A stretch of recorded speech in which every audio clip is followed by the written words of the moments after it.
الله معكم أحبائي. آخر تطورات الحرب بين روسيا وأوكرانيا حتى مساء 8 من أغسطس. هل بدأت معركة أوريخيف فعليا؟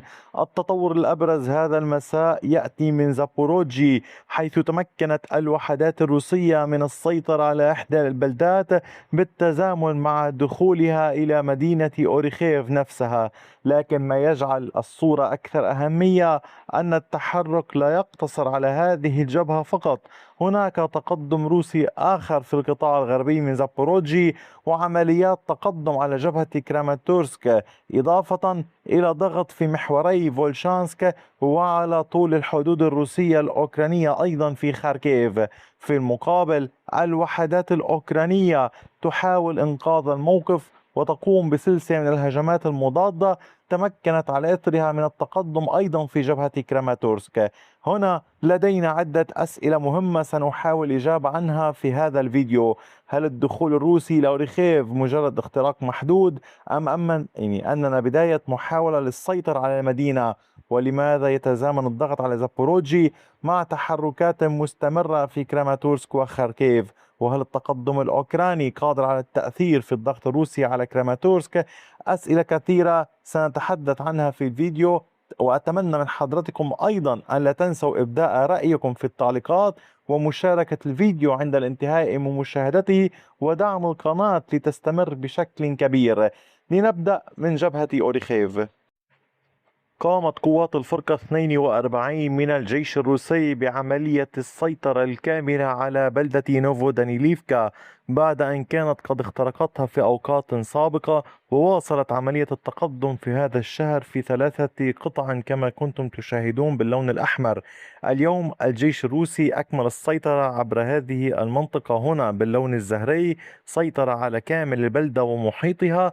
كان عمق التقدم للوحدات الروسية قد بلغ نحو أكثر من 2.5 كيلومتر من هنا إلى هنا تحديدا، وبعرض نحو أكثر من 2 كيلومترين. العمليات الروسية أدت إلى السيطرة الكاملة على هذه البلدة كما قلت لكم عبر وحدات من الفرقة 42. يوجد الكثير من التشكيلات العسكرية الروسية هنا للفرقة 42، منها الفوج 71، الفوج 291، كلها كانت قد خاضت معركة الدفاع خلال الهجوم الأوكراني الكبير المضاد إن كنتم تذكرون قبل أعوام. الآن ما الذي يجري؟ الجيش الروسي تمكن من اختراق مدينة أوريخيف ودخل إلى المنازل الأولى الموجودة هنا، فتشكلت منطقة رمادية بهذا الاتجاه. القوات الأوكرانية تحاول إخراج الجيش الروسي من هذه المنطقة، ولكن الجيش الروسي لم يكتفي فقط بالضغط في هذا الاتجاه، بل عمل على مالاتوكماشكا كما شرحت لكم بالفيديو الصباحي. وحدات القوات الروسية تواصل العمل على اختراق مالاتوكماشكا من الجهة الغربية.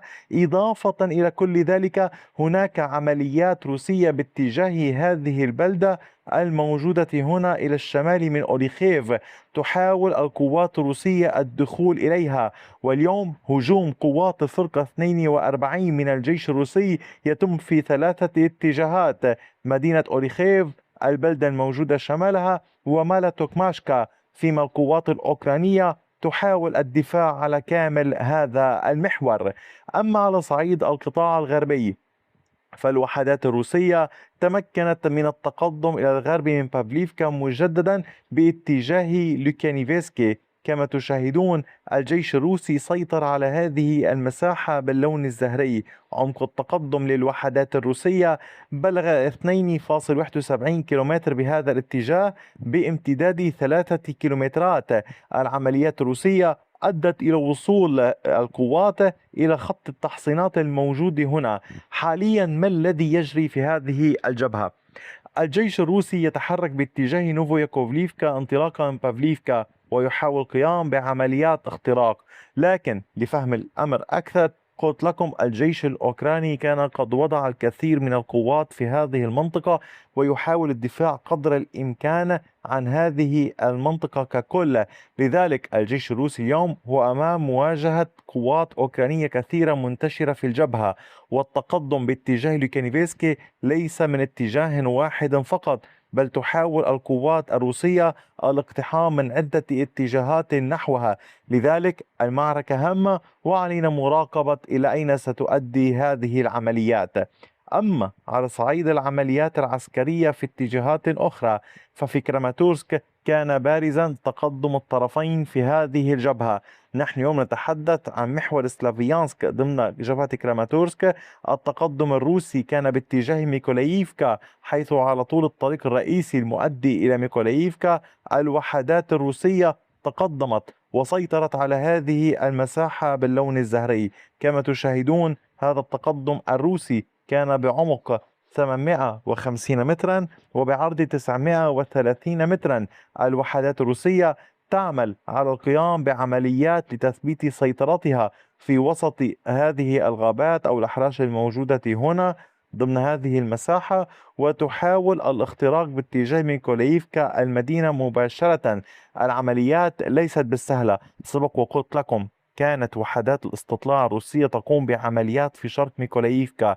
فيما يتعلق بعمليات، إن كان البعض سيسأل حول الطيران الروسي، سبق وشرحنا حول الضربات الروسية بفيديو مفصل بالأرقام، وبالتالي الضغط كبير باتجاه المنطقة هنا.